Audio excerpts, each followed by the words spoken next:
Treneri, kaip vertinat, kad Augusto Lima išvažiavo serijos metu, gimė vaikas, viskas aišku, bet kaip jūs vertinat, kad jis išvažiavo, paliko komandą? Kaip aš vertinu? Taip. Tai aš jam leidau išvažiuoti. Bet ar normalu, kad pusfinaliai išvažiuoja žaidėjas vis tiek? O tu turi vaikų. Tai kaip turėsi vaikų, jaunuolį suprasi.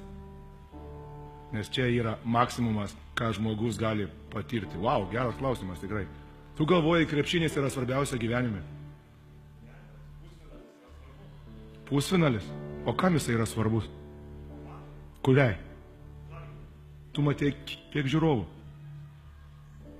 Svarbu? Ar žmogui? Tai tu kaip vaiką pirmą savo pamatysi, tai tu suprasi, kas yra gyvenime svarbiausia. Ateik su manim pašnekėti tada.